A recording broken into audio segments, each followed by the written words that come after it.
What is up, guys? It is Sunday the 17th of July. It is too damn warm to be recording outside, and this is your tech news roundup.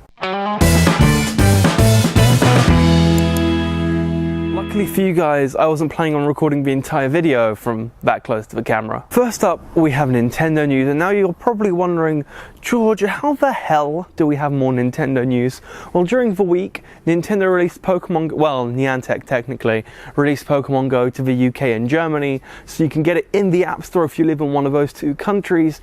But in other news, Nintendo announced the Classic Mini. The Nintendo Classic Mini is essentially a really small looking NES with an NES controller to boot, which costs roughly £50 and comes with 30 games preloaded.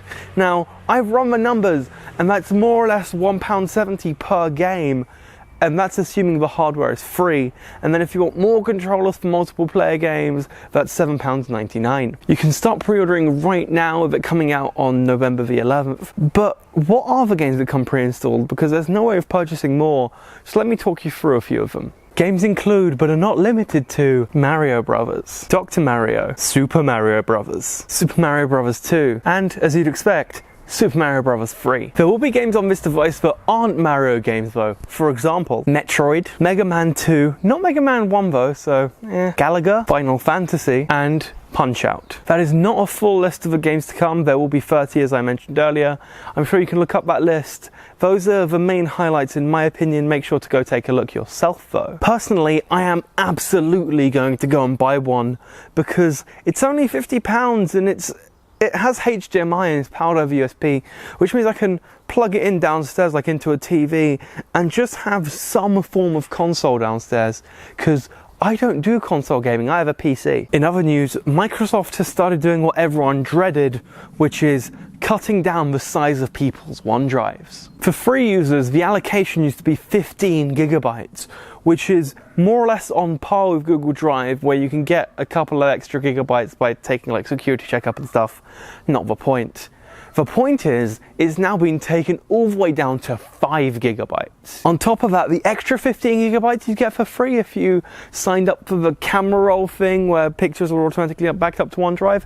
Yeah, they've dropped that as well. What that means is if you have an account that's over 5 gigabytes in terms of OneDrive storage space used, you will be put into read-only mode. That means you can't upload anything, but you can download and delete stuff, and as soon as you get under those 5 gigabytes, you're free to do whatever you want with it. And if you don't sort it out yourself, Microsoft will sort it out for you, as around after April 2017, they're supposed to be deleting people's accounts if they don't have under 5 gigabytes, or at least if they don't have near under 5 gigabytes, you would assume. And additional storage isn't cheap. An extra 50 gigabytes is $2 a month, and comparatively, Google Drive offers double that for $2 a month. You get 100. Here's the kicker though. The best way to get OneDrive storage would be to get Office 365, because that comes with a free terabyte and only costs $7 a month. It seems like they're kind of trying to convince people into getting Office 365, but they're taking away free storage, which I don't quite agree with, but we'll have to see how it pans out, because I'm not sure how many people are using OneDrive over things like Google Drive or Dropbox. I personally use both and not OneDrive at all, so it depends, I guess. All I know is that cutting your free plan by a third is not going to be well received by the public. Fun fact. If you're an avid chatter, you've probably heard of a messaging app called Line. Now, it's primarily used in Asia, but people everywhere have heard about it, as it is one of the largest. Now, when Line opened up on markets, it went up a huge 25%.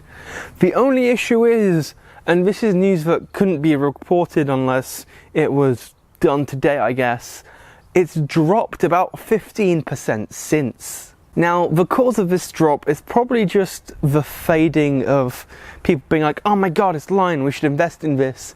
But it is worth noting that they made roughly $1 billion on that opening day. $1 billion what, I hear you ask? Dollars, obviously. What else would I be talking about? This looks less like a bubble burst for Line and more of a kind of stabilization, seeing where it actually belongs after that hype of the first couple of days. line did make over $1 billion last year, so it is safe to say that it's not a company to be messed with. They know what they're doing to some extent, with a lot of money being made from selling digital stickers. If you want to find out about investing in things though, click up here to see the video I made sometime last week. Anyway guys, thanks for watching. If you liked the video, make sure to hit like. If you didn't, I'm not quite sure why you're still here, but I still got your viewership, so thanks. Maybe you want to click up here to see the previous video, maybe that one's your cup of tea. And if not, click up here to see a random video I haven't picked yet. Thanks for watching. Subscribe to see more videos like this one, and I'll see you guys next time. Oh my god, oh my god, oh my god, can I have an interview with a famous Vano Chachanidze? Vano! I'm like your biggest fan!